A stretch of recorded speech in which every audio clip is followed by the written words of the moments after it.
Also starting the recording. Yes, we have started. So ma'am, with your permission, I'll introduce you and then we'll move ahead. Right? No problem. Okay. Yeah. So thank you, ma'am. Thank you and welcome everyone for joining this webinar. A very fantastic concept set by Dr. Manjujila ma'am. I am Dr. Amit Borse from Emcure Pharmaceuticals Limited, a pioneer in the field of gynecology and IVF. We are proud to announce that this is our 112th webinar in this 5 months of COVID, and we will soon be getting it live on a free platform of YouTube where you all can refer it. Now, today's webinar is a special one, a concept set by Dr. Manjujila ma'am, who requires no introduction. But for a matter of protocol, I will just introduce her. Ma'am has been trained in endoscopy and has performed more than 20,000 laparoscopic surgeries like myomectomies, total laparoscopic hysterectomies, laparoscopic sling surgeries. She has been trained in IVF-XC at University of Alabama and has performed more than 6,000 IVF-XC cycles with more than 3,000 successful IVF babies. She has achieved many firsts in Marathwada region. First test tube baby, first ICSI baby, first donor egg pregnancy, and first freezing embryo pregnancy. Dr. Jilla Hospital is a training center recognized by FOXY and has trained 2,000 PG students in ultrasound, IVF-XC, and infertility from India and abroad. Ma'am is also into research where she has done phase 3 clinical trials for Swiss-based company Preglem and many other clinical trials. Now today, as I said, this is a very special concept by Dr. Manjujila ma'am, where she will be speaking on evaluating an infertile couple, history, investigations, and clinical diagnosis. And she will also be adding about male infertility. Why did I say it is a special one? Because the aim of this course is to update gynecologists with recent advances in infertility and assisted reproduction science. Now, this will only start with the basic, but this will continue like a series. And this series will reach from basics to advanced infertility care.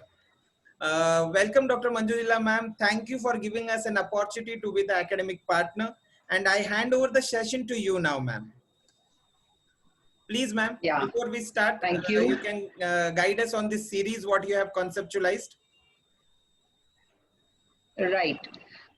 Today we are going to speak about evaluating an infertile couple. Very often what happens is patients come just with a history of infertility of some duration, and we as gynecologists do not look at the couple as a whole. One thing we should remember, nature is very strong. Only a healthy couple who has a healthy sperm, a healthy oocyte, a healthy reproductive tract will be able to bear a healthy child. And therefore, we have to look at the entire health of the husband, wife, their reproductive health, and everything should come in a history so that we don't miss any point. There can be multiple problems. It need not be that just a single problem has led to infertility. At the same time, both of them could be having multiple problems, and unless we correct everything at the same time, we are not going to get any success, and time to pregnancy is going to increase, patient stress is going to increase, faith in the doctor is going to decrease. So let us simplify it by making a protocol of writing history in such a way that all the positive findings which can affect fertility come in one format, and we start hitting on it from all sides at once. Can now I we put can my share your PPT slides. slide like this? Now you can share your slides once again. So I don't know, I've got out. Can you see this? I'm not inside Zoom, I think. Yeah, can you see my slides? No. No, ma'am. We will have to follow the process again. Press the share screen button. Yes. Now you'll see your and option. I take my slide. PPT, yes. Right. I can see my option, yes. Then you press the blue button share. Now what do I do with that? Press the blue button share. Yes. Done. Okay. Done. So infertility is not a disease, but it is an end result of very minor to major pathologies existing in either of the couple. And our job is to pinpoint these causes before starting any treatment. And therefore, a good history taking covering majority aspects of fertility of a couple will help us to simplify the management and reduce the time to pregnancy. Ma'am, So you when can we make are it taking full a good screen. history, Ma'am, can you make it full screen slideshow? yes, I will. Yes, slideshow. You want me to make it? Yeah. Yeah, I can make it slideshow. 1 minute. 1 minute. I'll do that. Done. Yeah. Correct. Is it okay? Yes, ma'am. Perfect, All madam. set to go now. All to you. Yes, all set. Yeah, I'm starting from very basic. That is, besides the name, very important part of fertility assessment is age, and age of both the husband and the wife. We all know as age advances, the quality of oocyte decreases, and therefore writing the mother's age as well as the father's age, because even aging man gives rise to abnormal sperms, miscarriages, and so writing his age is as important as writing the wife's age in a history. Address we write because we want to simplify infertility for the patient. We do not want to call them for one simple follicular study every day if a patient is living 100 kilometers away from our hospital. Then we, besides giving a complaint that she is suffering from infertility, patient will give us very specific complaints. You know, we do not have to ask them any leading questions. We just have to ask them, other than infertility, is there anything else that you feel you are suffering from? Someone may say her periods are irregular. Someone may say she may have severe dysmenorrhea. Someone may say she has leukorrhea. Someone may just say she has fever on and off. So all these things will tell us that this is a positive finding and it is telling us something like irregular cycles. That means there is a problem with ovulation. Severe dysmenorrhea. Are we dealing with somebody having endometriosis? So this is a positive finding and which should mark it in our history. Whether the duration of infertility, this is very important. A newly married couple early in the first year of life, we know that they are going to take some time. Some psychological component is there where she may not suffer, she may not have any major problem, but still the couple may fail to conceive. But if they have a very long-standing duration of infertility, say 9 years, 8 years, we have to go deeper and deeper to investigate what is the cause and then treat, so that a fastest result and a proper guidance can be given to this couple which is really in trouble. Now, whether the infertility is primary or secondary, this is also a very important part. If it is a primary infertility, we definitely know that the sperm has never fertilized the egg. The embryo has never implanted in the endometrium. And so the cause could be anything. But if it is a secondary infertility, fertilization has taken place, and if it was an intrauterine pregnancy previously, that means implantation also has taken place. So all the factors required for a proper fertilization and proper implantation are present in that woman, and things become easier for us to manage and think about that couple. And the most important part is a menstrual history.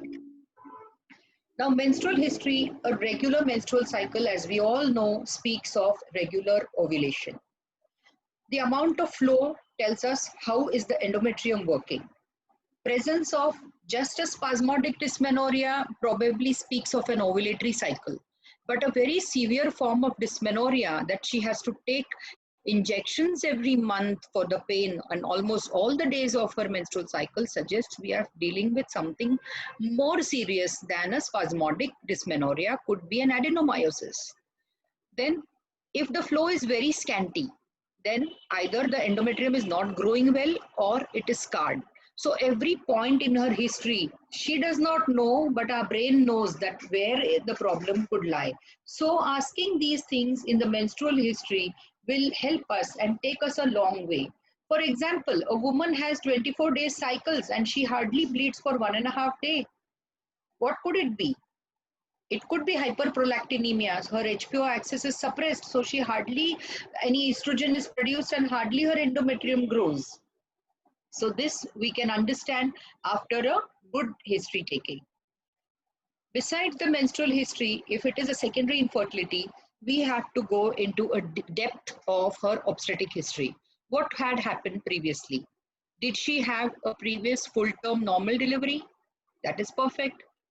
If she had a previous preterm delivery, is she harboring some endometritis, which is often a cause of preterm delivery, or a cervical incompetence? Was there an abortion suggestive of either an APL syndrome or a genetic abortion? Now, how do you differentiate? From her previous history, her ultrasound records, we can see that if it is a history, if it is a ultrasound showing a very discordant fetus and the sac and yolk sac, that is a very small fetal pole, a very large yolk sac, or a very large sac, that means there is some discrepancy in the genetic material that is growing as a fetus. So this is a genetic abortion. But if you see that the fetus was growing perfect for 7, 8, 9, 10 weeks, and then suddenly there were RP clots and then she aborted. So probably we are dealing with some immunological cause of her pregnancy loss or her infertility. If she had an ectopic pregnancy, then definitely one tube is fired and the other only is left. So all this will help us. Now, if she had a missed abortion and after that she just does not conceive, then did she have a DNC for that or not? We should find out. Very often, when a DNC is done in a case of missed abortion, the endometrium gets scarred, and very often we see partial or even complete Asherman syndrome. So in-depth obstetric history of a secondary infertility couple will tell us how to manage her, what to look for. Then very important part is the family history. In that, two parts are very important. Is their marriage consanguineous? We see a lot of consanguinity in our society, and these couples usually share similar recessive defective genes for important or vital proteins, and therefore many of them not conceive for a long time. They are not infertile, but they are often subfertile, and maybe a super ovulation IUI means so at one time many eggs are fertilized and the best ones will grow. The second part in history is anyone in their family having a problem of infertility, especially the first degree relatives like brother, sister, mother, uncle, aunt. That tells us that there is a genetic link in this family where infertility exists. Then we come to their personal history. In the personal history, there are some very important factors. Are they living together? Many times husband is living elsewhere, wife is living elsewhere because of their jobs. Secondly, what are their habits? Is there any husband having any habits of smoking, drinking, or like alcohol? Or is it his job such that he is in a very hot environment or in a very toxic environment? Or he has very high stress levels? All this is going to affect the fertility of this couple. We should not forget medical history. Many of our young people today have got hypothyroidism. They are taking medicines for depression. They are under great stress. Sometimes they have diabetes. So all this should be asked. Are they taking any medicine for any medical problem, hypertension, or any other medical problem? Then we should ask for a surgical history. In the surgical history, any abdominal surgery in the past, like especially in the woman, like appendicitis or ectopic pregnancy or a C-section or whatever, which can produce adhesions in the pelvis. So this should be asked. And in the husband, any surgery for varicocele, hydrocele, or any other cancer surgery, whatever, any surgical history if they have, this should be asked. Then very important part is the treatment history. Often the couples will come to us with loads of papers where they have done plenty of follicular studies and they have taken tons of clomiphene citrate, aromatase inhibitors, and it's like infertility is equal to clomiphene. So many of the couples have taken a lot of treatment. We must evaluate. Now, if a couple has come with absolutely no previous treatment and a short duration of infertility, you can start with a simple treatment. But if she has already done IUI, IVF, ICSI, everything, and she is failing, then we do not have to repeat the same things again and again. We have to still dig deeper into their problems in order to solve it. Then, they will have, when the couple of long-standing infertility come to us, they will have a full battery of tests done, which really increases their stress levels. They'll tell you, this is my HSgraphy report, this is my laparoscopy report, this is my sonography report, these are my blood tests. Now for us, to train our brain, it is better that we look at these reports in a different way. And what is that? Let us see. We know that to have a pregnancy, a woman needs a healthy uterine cavity, healthy fallopian tubes, good ovaries with good number of eggs. Husband needs a good semen. The endomyometrial and myometrial junction should be good. The myometrium should be good. So we should focus, we should reverse our investigations. Rather than writing the reports of what has already been done earlier, we should say what investigations have been done pertaining to her fallopian tubes. Okay, so she has an investigation of HSgraphy. Yes, what is that showing? Supposing HSgraphy is showing corneal blocks and laparoscopy is showing tubes are patent, what will we believe? We will believe laparoscopy, because many times the tubes undergo, or the corneal part undergoes spasm in the pain of HSgraphy, and this is not there during laparoscopy because patient is under general anesthesia.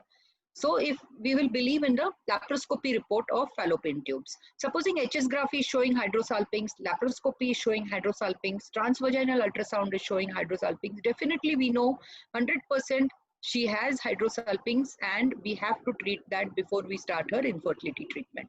So tubes are checked by HSgraphy, laparoscopy, and by sonosalpingography, and a simple transvaginal ultrasound can show us any pathology like hydrosalpinx. And so when we write this, we know what is the condition of her tubes accurately. Then what are her ovaries like? So investigations may be haphazard, but we should write it in this way. Her AMH is 4, that means she has good reserves. Or her AMH is 0.5, oh, that means she is a poor reserve patient. What is her ultrasound showing? Her ultrasound is showing very good ovarian reserves, a good AMH, and on laparoscopy, the ovarian size is good, and ovary is not stuck anywhere. On TVS, there are no cysts, there are no chocolate cysts, nothing. So we understand everything about the ovary from these 3 investigations, that is her AMH, her transvaginal ultrasound, and her laparoscopy. So in our notes, we can write down how are her ovaries on AMH, on TVS, on laparoscopy, and finally remarks, yes, ovary is good, reserves are good, ovary is not adherent anywhere, there is no cyst in the ovary. Or there is a cyst, looks like an endometrioma, but ovarian reserves are good. So we should write our investigations in this way, which will help us to come to an accurate conclusion. Then we look at the endometrium. That is a very, very important part of fertility. Even minor infection in the endometrium will lead to long standing infertility. And we'll just label this couple as unexplained infertility when actually they are harboring a few chlamydia in their endometrium and they are just not conceiving. So how does the endometrium look on transvaginal ultrasound? We should get a good trilaminar endometrium and a very clean endomyometrial junction, which is often distorted in adenomyosis patients. Then how does it look on hysteroscopy? Are we seeing a nice endometrium on hysteroscopy, or we are seeing some red patches, some small polyps, some minor adhesions?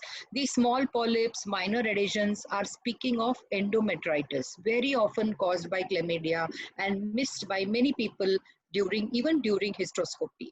And what is the DNC and histopathology report? Normally, plasma cells are not seen in the endometrium, but if you see plasma cells on histopathology in the endometrium, or CD, I think 133 cells on immunohistochemistry, it means there is active infection in the endometrium, and probably embryos will never implant in an inflamed endometrium. Sometimes we see tubercles, and a TB PCR is done. Very often, we have very varied reports about tuberculosis. It depends on our judgment, but if we get a positive report, then definitely this endometrium may be quite fired unless we have caught tuberculosis very early and treated her.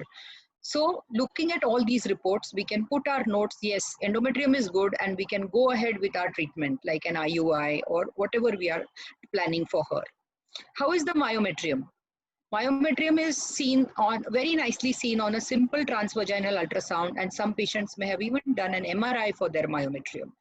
It shows us adenomyosis and fibroids. Closer these lesions to the endomyometrial junction, more difficult it is for an embryo to implant. Therefore, they need to be treated before we start our infertility treatment. So we must write down, okay, in our notes, this patient's myometrium appears normal or it is abnormal and we need to remove this fibroid, or we need to downregulate her many times to make this adenomyosis quiet. Then we come to the most important investigation, which is always done in all infertile couples first, that is the semen analysis. And they'll have these reports, done many, many times. Every time they go to a new doctor, he will first say, do your semen analysis. And you will see some patients showing absolutely healthy, normal count on every visit. And all their previous reports are showing very normal, healthy count. But some may show variations, sometimes 20 million, sometimes 12 million. So probably then there is some problem in the semen report, and which you should note that this semen report always looks normal or sometimes looks abnormal. Now in the modern times, patients have become, more and more aware, and if their simple IUIs fail, they go into higher types of investigations, about which a lot is going to be spoken today. That is sperm DNA fragmentation index and semen culture.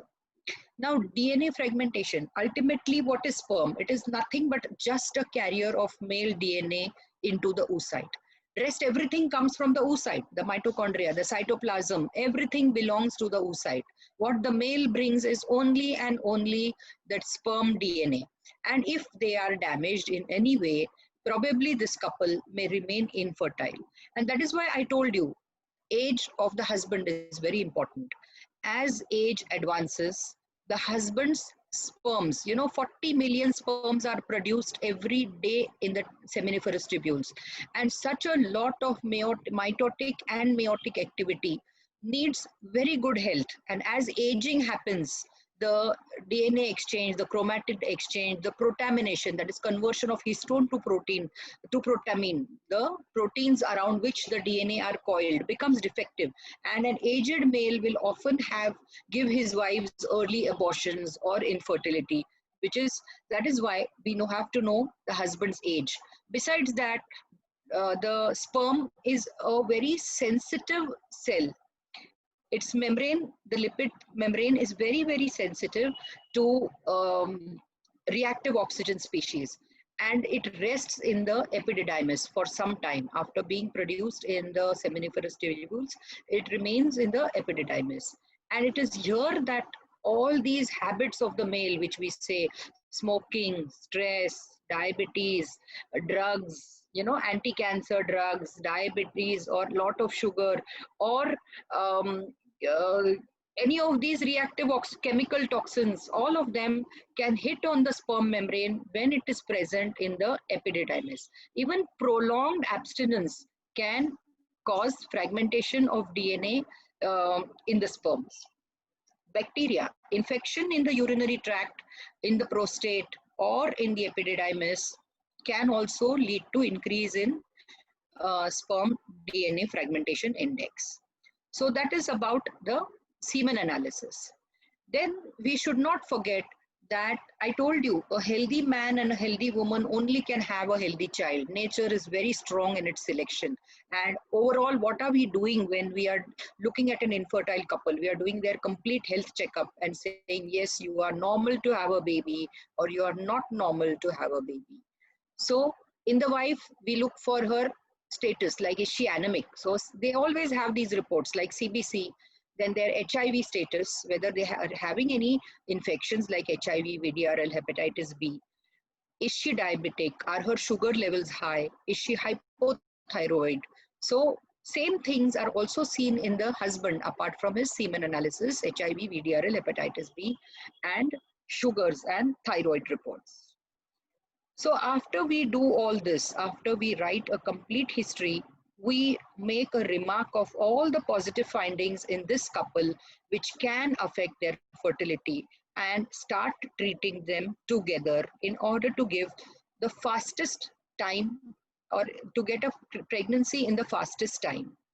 So what we do is in our webinars, now since I have already told you how to take a history and how to write all the positive findings pertaining to this couple, every time we will have one index case about one problem, and then we will discuss the scientific background of it and how to manage it. Now, today we are going to take a very common problem, that is male infertility. A husband with a semen count which is just variable. Sometimes it is normal, sometimes it is oligospermic, who is not conceiving. So let us see how we've taken the history of this couple.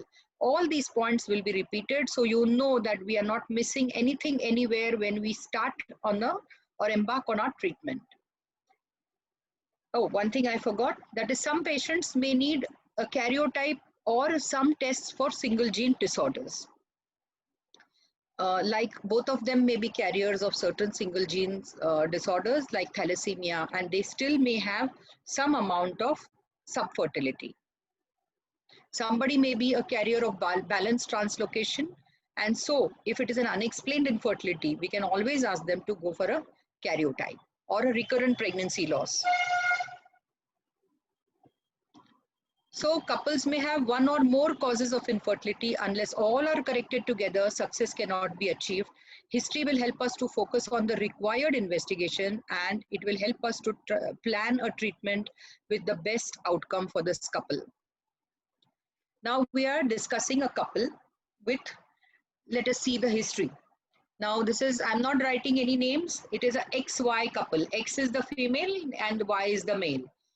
29 years is the female's or the wife's age, and husband's age is 34 years. They live nearby.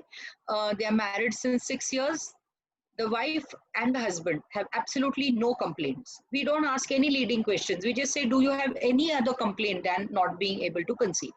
So they had no complaints. Then she has regular menstrual cycles, adequate flow, no dysmenorrhea. Their marriage is non-consanguineous. Only thing is, in the family history, husband's brother also is infertile. Husband is not smoking, he does not take alcohol, he is a school teacher, he has no stress. There is no specific medical or surgical history in either of them, neither in the husband nor in the wife. In the treatment history, they have undergone 3 IUI cycles. Her tubes, in her investigations that she has shown us on her HSgraphy, her tubes are absolutely freely patent. On laparoscopy, her tubes are patent. Her pelvis is very clean. The ovarian findings show an AMH of 4 with very good ovarian reserves on TVS. Myometrium is smooth and normal. Husband's semen has 22 million count, 30% progressive motility, 20% normal forms, no pus cells. Because their IUIs have failed, they did a DNA fragmentation index test by Comet assay and had 35% DFI for double-stranded breaks. So now we go to the discussion of this case and understanding the scientific background. And first thing is, they have not done any genetic tests. So what do we come to a conclusion? What are the positive findings in the history? We have found only 2 positive findings in our history. One, that the husband's count is a little low. Actually, as per the WHO guidelines, a 15 million count is also considered to be normal. So that semen report should not be said as oligoastenospermic. It should be said as normal. Another thing is, his brother is also infertile, and though in our armamentarium we do not consider DFI, that is the only abnormal finding, that is DFI of 35%.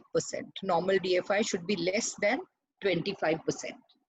So now let us look at why did IUI fail 3 times in this couple, and what discussion we should be doing about the semen parameters. So I just take you to a new slide share.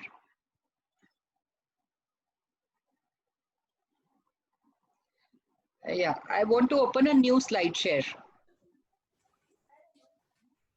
Yes, ma'am. You can do one thing. Huh. Just Yeah. stop sharing. There is a button called stop share. Stop share. Yes. Yes. Huh. Now you can open the other slides. Is it open on your laptop? It is on my, yeah, it's not opened on my laptop. It is there. I mean, on So desktop. you can same way actually minimize this window. Go back to desktop. Open that slides. Okay. End of Minimize this slideshow, window. click to exit. Sorry, ma'am. Yeah, I will just minimize this one and I'll go to the new slideshow about discussion. Yeah. So, yes. No, I'm not on my desktop anyway. So you can open the 1 slides minute. first. I'll come to my desktop. 1 minute. I'll just open 1 sec. Yes.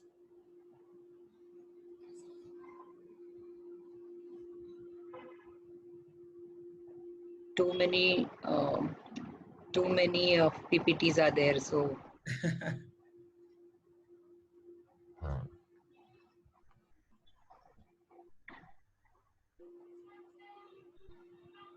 Yeah, I am opening that.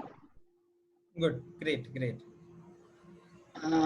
Yeah, so I go to slideshow, start from the beginning. Yes. Ma'am, before that, Can you see this? no, ma'am. Before that, you'll have to come back to this full screen Zoom Yeah. window.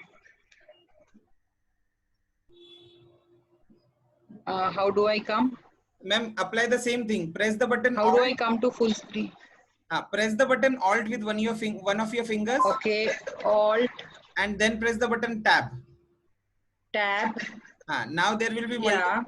now if you So, continue pressing Tab or select the yeah. PPT which you want to show. I'm pressing Tab. Okay. So Okay, selected. okay. Now press. Now you're in a full screen Zoom window. I'll press Zoom window. You are No, on. I can see myself on the Zoom window. So Yeah. should I click on that? No, you have to. Yeah, you have to click on Share Screen button. The same green color arrow. 1 minute. No, I can't see that. Are you on a full? 1 minute. Are you on a full screen? No. See, 1 minute. No. Yes. 1 minute. Done. Good. Nice. No. Share screen. Yes. Should Share. I leave Alt? No. Now it is not required to press Alt. If you are on a full screen Zoom window, press the button Share Screen, the upward green arrow. I think I'm making some mistake. Okay. Now we can see you're sharing something. Impact of Siemens parameter on IUI. Done, ma'am. Correct. Yes. Okay. Just So, see if the changes. you can. No. This is what I want. So Great. should I continue? Please, ma'am. Yeah. So, but my screen is not. I mean, I'm not able to take the next slide. Ma'am, is it a slide? That is, it looks like more of a picture. So what do I do? New share? Please do that once again. You have to again select one slide which you have opened. I have selected the screen in blue. Yeah, so that is there now. I'll say share. Screen in blue. No, but that's not coming. No, 1 minute. I'll just do it. 1 minute. First of all, I think I'll have to go on my desktop. Yes. Go back, ma'am. Now how do I go to my slide share? My slide share is open, but I can't get it on the screen. Are there many PPTs open? Hello? Yes, ma'am. Are there many PPTs which are open? No, only one. So No, only one. Okay, so press the button share. Is it saved on your It's desktop? behind this. Is it on your desktop? It is saved on my desktop. Okay. Ma'am, press the button share Yeah, screen. it is. Once again, press the button share screen. Yeah. Now you can see there is an option using Now, your desktop. Can you see your slides in option. pop-up window? Can you see? I can see my slide in one. Yeah. Yeah, I can. Press with your cursor on it. So should I press that? Yes, yes, ma'am. Press the on it. And should I say share? Yes, yes, yes. Yeah, I pressed. Okay. So Now this I can do my slide share, right? Slideshow. From the beginning, right? Correct, correct. Ma'am, there will be Perfect, madam. questions in Now. your chat box. Yeah, I'm sorry for this. Yeah, should I start? Yes, Is there ma'am. any point anybody wants to discuss? Ma'am, there are questions into the chat box. When you finish your session, I will read out the questions to you with participant's name. Okay, so we continue. Oh, great. Fine. Perfect, perfect. So let us see the impact of semen parameters on IUI.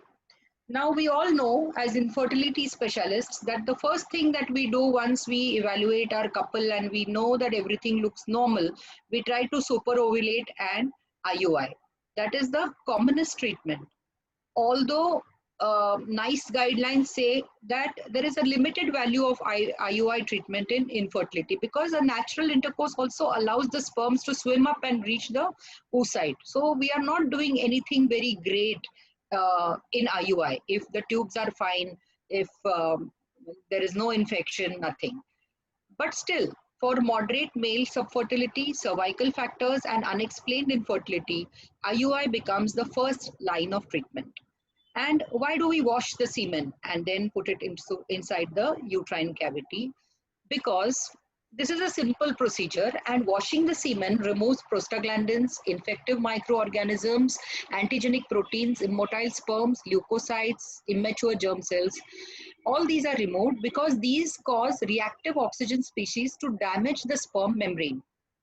And so when the semen or the sperms are free of all ROS, their quality improves and their fertilization ability improves. That is what is the rationale behind doing IUI with superovulation around the time of follicular rupture. Now, WHO keeps changing their criteria of a normal semen parameter because they look at a huge population and they see, okay, what was the average sperm count and what was the fertility rate.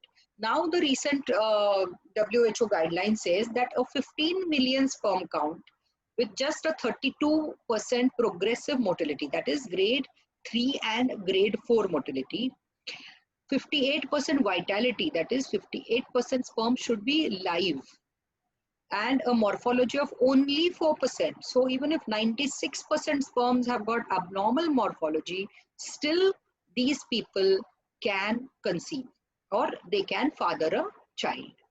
But overall, we see that semen analysis really doesn't help us to guide couples. You will see that you have done 3 IUIs in a person who has a 40 million count, but he never conceived, or his wife never conceived, but a person with just a 10 million count with an IUI has conceived. So what does semen analysis tell us? Absolutely not much. So there is a limited diagnostic value of semen analysis in male infertility and as well as a prognostic value for ART. Now, when we are choosing a couple for IUI, what semen parameters should be important? One is the total motile sperm count. So Omelette and all have done a lot of studies on really what should actually be the progressive motile count before we advise a couple to go for an IUI. So it should be at least more than 5 million or something between 5 to 10 million should be the total motile sperm count. But more important than total motile sperm count is the inseminating motile count. That is, after doing a sperm wash, we get all the grade 3, grade 4 motile sperms into the media. And then we concentrate it and we do an IUI. So whatever is that concentrated amount of sperm which we are putting inside the uterus, its count should be at least 0.8 to 5 million. So if you have anything less than 0.8 million, you will never get a pregnancy. So its negative predictive value, or value to say that she will never conceive with less than 0.8 million, is 100%. But even if you have 10 million good motile sperms, whether she will become pregnant or not, that value cannot be said from inseminating. That prediction cannot be done from inseminating motile count. So the cutoff for inseminating motile count is around 1 million. Now, is there anything about the volume that we should be using to inseminate inside the uterine cavity? So actually the volume of the semen doesn't matter at all, but the inseminating volume between 0.3 to 0.5 ml is recommended, and minimum 10 into 10 raised to 6, that is 10 million counts, should be the motile count. So lot of papers are varying right from 1 million to 10 million grade 3, grade 4 motile semen sperm count or motile sperm counts are advised to get a successful outcome in IUI of an 18 to 20% per cycle. Now, does morphology matter? You have a semen report in front of you, which is showing that about 10% of his sperms have a normal morphology and 90% have an abnormal morphology. So what will you do? Honestly, people with even less than 4% normal morphology and absolutely 100% normal morphology, both of them will have a similar pregnancy rate with IUI. So morphology hardly matters much in the semen analysis report or in giving any prognosis about successful IUI cycle. So our algorithm, that is, supposing we are dealing with a male subfertility patient, we see that the wife's tubes are normal. If she has a tubal factor, like say her tubes are blocked, then we have direct IVF or ICSI. But supposing her tubes are patent, like in our patient today or our index case, what we have seen is she has done sperm wash. Now, if the inseminating motile count is less than 1 million, then she is for an IVF or an ICSI. If inseminating motile count is less than 1 million and morphology is 4%, she is again for an IVF or ICSI. But if it is more than 1 million, then you can still try 4 cycles of IUI. Now, what we have seen, that count of 1 million, count of 5 million, count of 20 million, grade 3, grade 4 motile sperms, 3 cycles IUI done, but we still fail to get a pregnancy. So overall, we need some more tests to guide our couples as to what is happening, why they are not conceiving. So focusing on the sperm parameters, we know that only a semen analysis or a progressive motility or a morphology is not enough to tell about the ability of these sperms to fertilize the oocyte and produce an embryo. There is something more. So maybe a causative factor of infertility in these men. Since there is a high incidence of sperm DNA fragmentation seen in men with unexplained infertility or minor male infertility, this has become an important aspect of investigations, and American Urological Association and the European Urological Association consider this as a part of investigations in a male infertility. Now, what is the sperm DNA? We know that the head of the sperm contains nothing but the DNA, and instead of histone, it contains protamines, the proteins around which the DNA are wrapped. So sperm DNA is wrapped around histone proteins, which are gradually replaced by protamines for an effective condensation of sperm DNA. At this time, like during spermatogenesis, when this is happening, that is, histones are breaking off and protamines are being replaced, there is a torsional force on the DNA causing double-stranded breaks in the DNA. And if these fail to repair, then there is a fragmented DNA which we see in the sperms, and this often happens in older men. So male aging can be a cause of lot of double-stranded DNA breaks because of the protamination mistakes. Also, during meiosis, when spermatogenesis is taking place, there is a lot of chromatid exchange. It is not that chromosome 1, the first one goes on one side and the second one goes on other side. No, they just join together and they exchange genes. That is, one gene from this chromosome goes to the other side, the one from that side comes to this side. So in this exchange also breaks can take place. So this is known as sister chromatid exchange, which is very important for evolution. That is, we don't look exactly like our grandparents. There is a lot of mixture, and this mixture is happening because of sister chromatid exchange happening during meiosis in spermatogenesis. Another important cause of DNA damage. So this DNA damage, the first one which we saw, was because of the process of spermatogenesis. And the other important cause of DNA damage is due to reactive oxygen species, because the sperm head contains the DNA, that is all the chromosomes, all 24 chromosomes, and it is having nothing, no other protecting cytoplasm or anything around it, just a lipid bilayer or a lipid membrane. And so this lipid membrane is extremely sensitive to any of the chemical toxins in the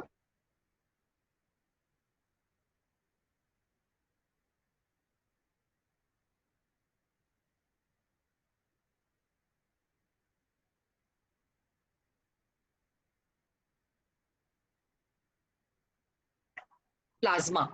And whatever defects are present in our plasma, they will directly have an effect on the sperm membrane. So this is what we are showing, that although the sperms are produced in the seminiferous tubules, they go and sit in the epididymis. And in the epididymis, they stay for as long as 2 to 7, 8 days. And the longer they stay, the more is going to be the DNA fragmentation if the man is having any unhealthy habits like smoking, exposure to toxins, he is diabetic, he is on any drugs. So all effect on the sperm because of the man's health is going to happen in the epididymis. So this is a dangerous place for the sperms. So we see that pollution, smoking, drugs, environmental factors, male accessory gland infections, immature and abnormal and dead sperms, varicocele, that is heat, diabetes, cancer, systemic infections, all of them are going to lead and damage to the sperm membranes. And you will see that the DNA just pops out and breaks. And that is known as a sperm DNA fragmentation. So DNA fragmentation could be single-stranded break, that is only one strand is broken, which this type of a DNA break can get, it can heal with antioxidants. But there can also be a double-stranded break, which is more dangerous and which may not heal with your antioxidant treatment. So this is another picture depicting that what all can happen to the sperm DNA. So a single strand can break, a double strand can break. There can be cross-link in the same strand or cross-link in the opposite strand, like a wrong cross-link. So all these problems can happen in the sperm DNA. So we must remember that single-stranded breaks are usually because of the reactive oxygen species present in the epididymis. Exposure of the sperms to ROS in epididymis can lead to single-stranded breaks, whereas the double-stranded breaks are because of these enzymes, topoisomerase and endonucleosis dysfunction, and because of mechanical stress on the chromosomes. So sperm damage can be because of protamination failure or because of oxidative stress.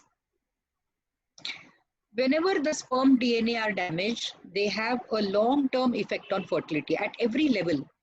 We do IVF and we see that, out of 10, only 2 or 3 eggs have fertilized, and they have also stopped growing after 8 cell, 10 cell, no blastoar form. So poor blastocyst rate, or failure of fertilization, or failure to implant after ICSI, or an early miscarriage, or a poor child health.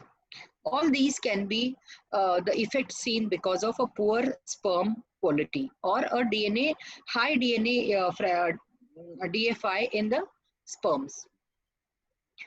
So are we going to do a DNA fragmentation index in all the people who come to us for infertility? No.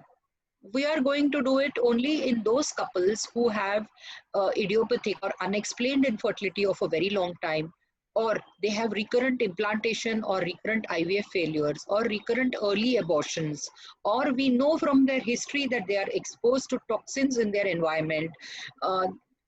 So all these can have an effect on them, or where the male partner's age is very high, or he has a varicocele, or he is a cancer patient, or you have minor subfertility, like in this patient, 22 million count and uh, high DNA fragmentation index. So more than a simple semen analysis, just looking at the sperms from outside doesn't tell us about whether they are strong enough to make a baby or not. We have to know about the integrity of its DNA. So there is a greater accuracy of these molecular genetic tests for the sperms. They speak more about the ability of the sperms to give birth to a child than a simple semen analysis. So 25 to 30% of idiopathic couples have normal semen, but sperm DNA fragmentation has a much lower coefficient of variation. Sperm DNA has high repeatability between two spermatogenic cycles. Now, how do we look for sperm DNA? It's very easy to say, let's see a DNA fragmentation index, but how do we look? So there are two types of tests. One is looking at the membrane integrity and other is actually looking at the DNA breaks. So these are the tests. So the halo test which we commonly see is looking at the sperm chromatin or the membrane integrity, just the wrapper around the DNA. But there are two other tests, that is the tunnel assay and the comet assay. So the tunnel and the comet assay actually look at the breaks in the DNA. Now comet assay is really a very simple test, and all of you who are doing fertility practice should tell their pathologists to please go through this comet assay and start doing it in their laboratory for the help of our subfertile male patients. What is done in these tests is that the sperms are taken in an agarose gel. They are fixed in an agarose gel, and then the agarose gel is treated with substances that remove the proteins and the cell membrane, and only the bare DNA is left. After the bare DNA is left, that DNA is stained with certain DNA dyes. Now that DNA dye gets attached to the DNA. And what is done is this agarose plate is kept in a electric field, that is between a positive and a negative part, that is the anode and the cathode. And the sperm or the DNA being negatively charged, they get attracted to the positive field, and that is the comet. The broken DNA start migrating in the agarose and go towards the positive or the anode. And then you can see the stain under the fluorescent microscope. So that looks like a comet. Longer the tail, more are the broken DNA in our sperm. And we measure around 200 sperms and look for how many broken DNA are seen. Like this one is a normal sperm, whereas this one has got a lot of broken DNA. So this is what is done in a comet assay. We take a slide, we put the semen on the slide. Okay, this is an agarose gel with low melting point. That is, it remains liquid at 37 degrees centigrade. It is put in a fridge after that. And then it is added all those substances which remove the proteins and all the cytoplasm or whatever the sperm membrane is removed, the histones are removed. Only DNA is left. And after that, dye is put on it, and then this is the electric field to which we see that on the slide, all the sperms which have broken small DNA pieces get attached to the positive side of the electric current, and on the microscope you will see this comet appearance. So it is a very simple test. It is not very expensive. You must encourage your pathologist to do it, so that if your IUIs are failing, you can advise them to do the sperm comet test, which actually measures the number of broken DNA in the sperm. So you should take a neat semen. You should have a fixed ejaculatory abstinence before sending him for this test. You should follow a standard protocol, and the threshold reflects the probability of reproductive outcome very well. So more than semen analysis, if you have a very long-standing infertility, recurrent IUI, recurrent IVF failures, this can be one more test that can help the couple or help us to know whether we should give importance to semen parameters or not. At least the semen should have more than 1 million motile sperms, and motility should be more than 30%. Those with azo, cryptozoos, severe oligozoospermia, asthenospermia, or severe asthenospermia, we may not be able to do these, or they are not the right people to do a COMET test. So only minor male factors, we may do a COMET test. Now, if a patient has a varicocele, and we know that the heat can cause damage to the sperm membrane and there can be a DNA fragmentation. If we want to operate on this patient, the patient wants to say, what is the guarantee that after varicocelectomy, I will conceive, or my semen parameters or my IUI will be successful? So in that, if he wants to know, you can do a prior DNA fragmentation index. If that is less than 25%, then maybe varicocele may not be required. But if it is high, more than 25%, we'll definitely see that after doing a varicocelectomy, his semen parameters or DFI index will improve. So Yang et al. In their study observed that pregnancy rate of IUI was significantly lower in couples whose DFI was more than 25%, compared to those whose DFI was less than 25%. They said that sperm DFI obtained from sperm chromatin structural assay partly correlates with sperm concentration and motility. Remember that sperms with broken DNA usually are less motile. Nature does not want these sperms to fertilize the oocyte. Usually those with very strong motility rarely have broken DNA in them. So maybe DNA fragmentation index is a robust predictor of IUI outcomes. As we see here that IUI pregnancy rates are as high as 19% in normal DFI and as low as 1.5% in those with higher DFI. Now, what is the effect of high DFI on IVF live birth? Supposing 3 IUIs have failed, it is natural for us to tell this couple that, okay, instead of IUI, now you go for IVF. So we see that if the DNA fragmentation is anything between 0 to 15%, the live birth rate is as high as 38%. This is 15% is a normal DNA fragmentation index. But if it is anywhere more than 45%, the live birth rate almost falls to 0. Now, if the DNA fragmentation index is high and instead of IVF we do an ICSI, we still get a 30% live birth rate. So there is a difference between ICSI and IVF. Why is it so? It is so because in IVF, the sperm is maybe most of the time the sperm may be unable to enter the oocyte and fertilize the oocyte because it does not have the power, or because of the reactive oxygen species liberated because of the dead sperms, the embryo quality may fall down. So definitely success rate of IVF ICSI is better when we have a higher DFI than a simple IUI or IVF. So high DFI, IVF success is low, but the ICSI success is high. Even if you get a good pregnancy, still miscarriage rates are very high when DFI rate is more. Now, we have already discussed about varicocele, and correction of varicocele in patients who have a high DNA fragmentation index will definitely improve the semen parameters. Similarly, one more new thing which we have to remember, or a new paper which has come in human reproduction, is that those people carrying human papilloma virus in their semen also have a very high DNA fragmentation index. Now, how do we correct these people? What do we do for them? Yes, can we ask them to change lifestyle, diet, vitamins, reduce oxidative stress, and evaluate them again? Probably we may get an improvement.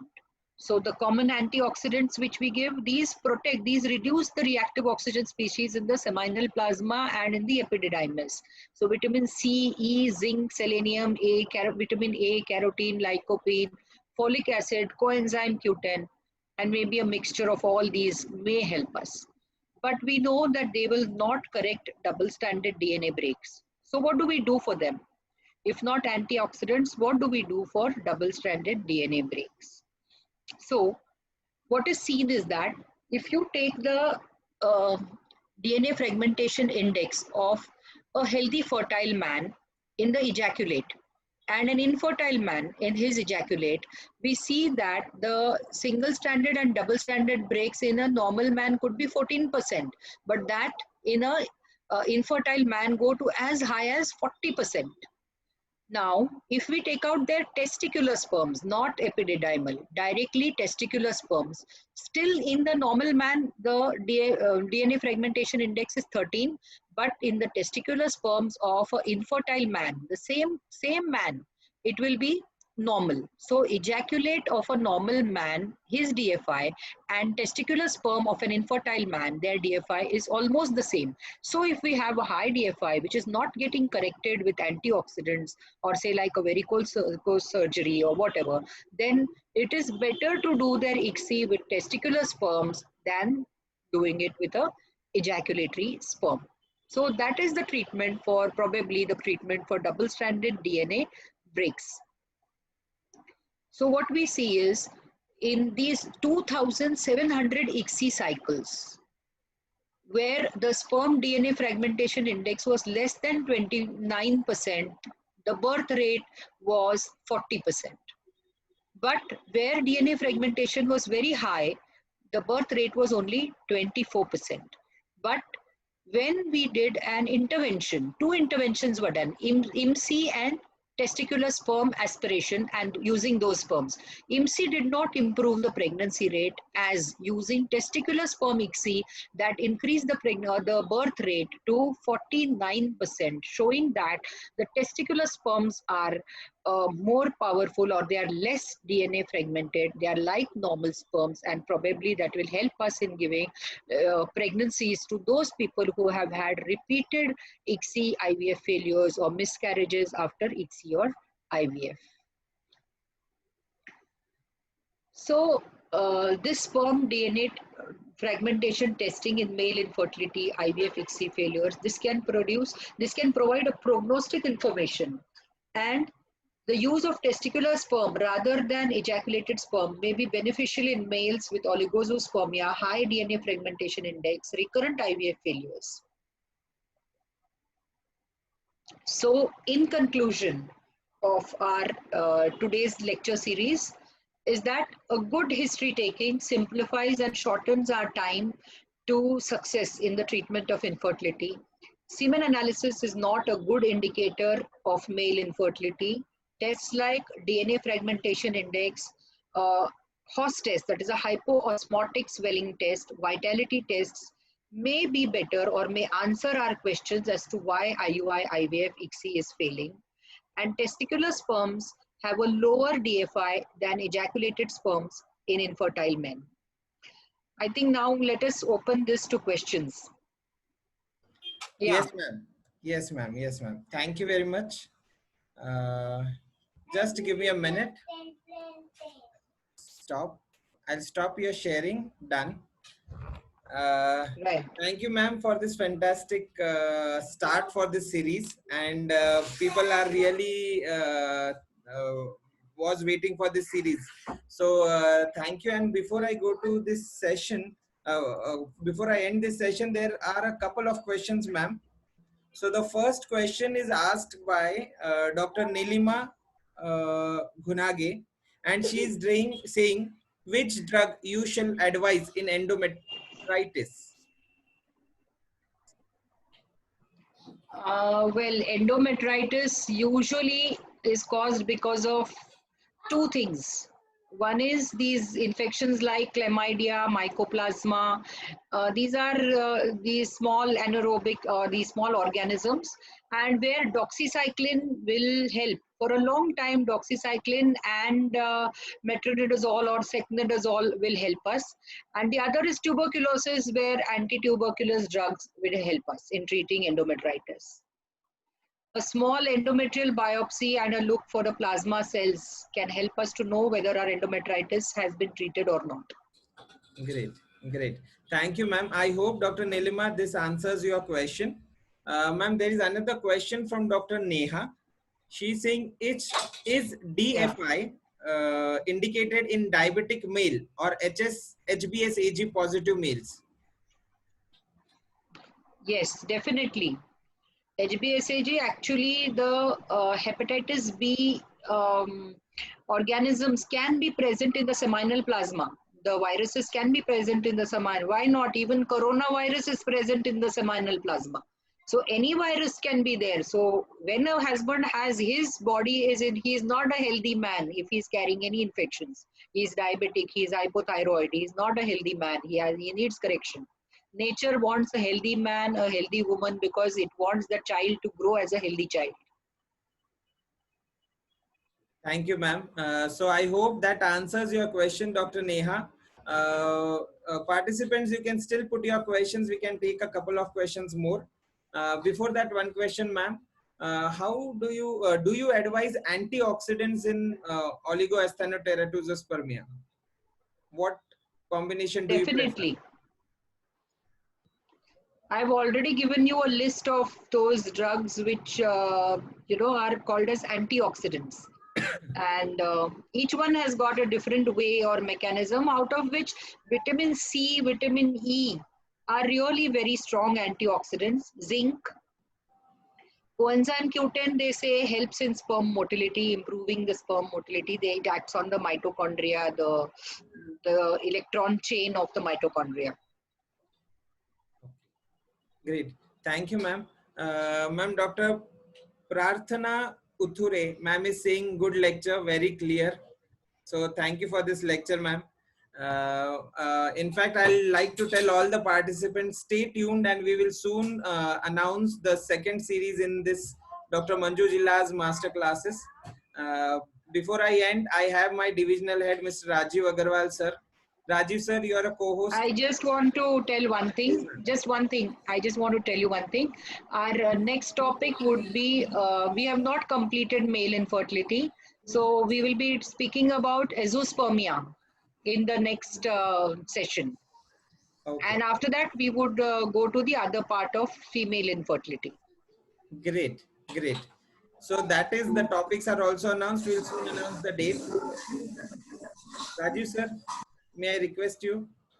Yeah, thank you, Dr. Amit. And we are really privileged and honored to have Dr. Manju Jilla today on this masterclass. On behalf of MCure and IVA division, I really thank from the bottom of the heart to Dr. Manju Jilla.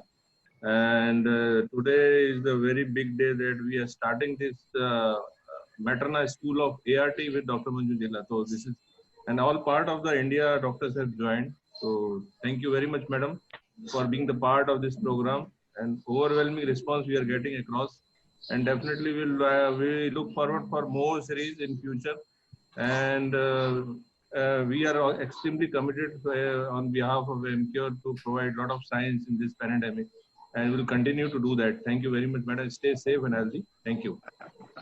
Thank you. Thank you so much, madam. Bye bye. Lots of Bye. messages come. Welcome. Thank Yeah. you, madam. Namaskar. Thank So, you. ma'am, with your permission, Thank you. Madam. Namaste. should we close the Yes. session? Yes, definitely. Yeah, and we are Dr. Amit. We are doing recording also, and we are putting this. Every participant will get this recording by their WhatsApp and on their email ID. So give us a time of 24 hours. It will reach your mailboxes. Thank you, ma'am. Thank you, everybody.